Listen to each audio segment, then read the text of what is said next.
Hello and welcome, Steve. We're glad to have you here at GDC Europe. Thanks, my pleasure. So, your first panel at GDC Europe deals with how to bring your game to 2 million DAOs within a week of launch. Yeah, it's essentially a postmortem on our game Social City. Okay, so how important are the first weeks for social games? Is it a quick start important or steady improvement the key to success? You can certainly go either way, but I think things are trending toward games really rising more quickly and falling more quickly. I think the whole life cycle of games on the platform are getting more and more compressed. And do you think, will that stay this way or will there be change in the future? Well, I think if there's been one constant in social gaming, is that there's no constants in social gaming. Okay, that's good. I'll remember that. So, can you still tell us what are current trends? Are there certain playstyles that are in right now, or features, themes? Well, in fact, that's the subject of my talk tomorrow. Okay. Is Eric Todd and I are talking about the year in social gaming, and basically we identified 12 trends in social gaming, and we're going to be going through those and showing games that illustrate those trends. Okay. I could mention a couple of them. For example, the rise in more hardcore games on Facebook after a time when early in the platform pretty much all the successful games were very, very casual.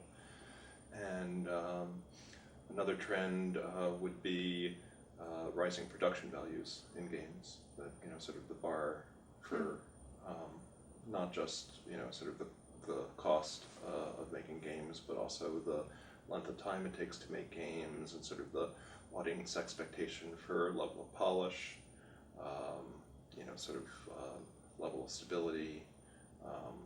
Basically, just in order to meet the bar of public perception, it's getting harder and harder to compete, and so you've got to work harder and longer to do that. Do newcomers still have a chance at all, or do you need a big name to be popular? It's definitely a much less welcoming environment for a startup company or for a small company right now. And I'd say that there's still opportunities for getting in. Probably you're not going to get in kind of competing head-to-head with the big established companies, but there's, I think, plenty of territory that's not being covered currently by the big established companies and competing there. I'd say maybe a year ago or 6 months ago, that might have been doing something like doing hardcore games when they were still very new to the platform.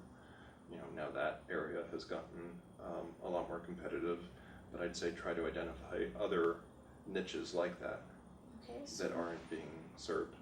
So, for example, right now, many social games are simply copying each other. Yes, There's not much and so innovation. I think being innovative rather than trying to compete in the more crowded corners of social gaming is the way for a new company to try to break in, even if they don't have a ton of resources.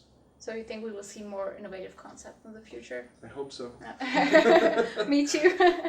I like the idea of social gaming very much, but right now I'm not hooked yet. So. Well, I think probably the biggest area that's ripe for innovation is making social games more social. Yeah.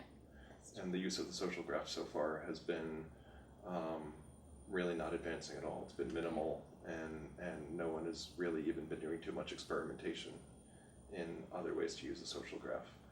And it's definitely challenging to do anything that's new and where you're not sort of following an existing roadmap. But it's also those sort of leaps that make the super hits of the future. Yeah. Okay, we're looking forward to one of them probably. So one last question. If the gods of gaming granted you a wish to do whatever game you like technology, everything would work out, what kind of game would you make? Oh my goodness. That's a difficult one. It is. I mean, there's really sort of no one thing in my mind. I mean, I've got, over the years, there have been any number of dozens of ideas that I've tried to get off the ground. Like, for example, I've been a big fan of the Titanic going back years before, the Cameron movie. And, almost did a Titanic game when I was at Infocom, and then almost did one again when I was at Bafo. And, it's just like crazy, all the, publishers who told me, oh, nobody's interested in the Okay. Titanic. And then, of course, the movie comes out and it's the biggest hit ever. Yeah, I mean, I've got, just, I don't know, I couldn't even count, dozens and dozens, maybe even hundreds, of ideas that I've worked on over the years and that haven't gone anywhere. And, some are just, sort of ridiculously moldy now and, Okay. would no longer make sense. Others, I think, are just as relevant today as they might have been when I came up with them. So, yeah, be hard to pick just one. Okay. So. And, it never happens anyway. Oh, we don't know. So it might be. So thank you very much. This was very interesting. And Okay, I'm my looking pleasure. forward to your talk. Thanks. So have a good show here, GDC Europe. Okay. Okay, I will. great. I wasn't planning on it until you said so.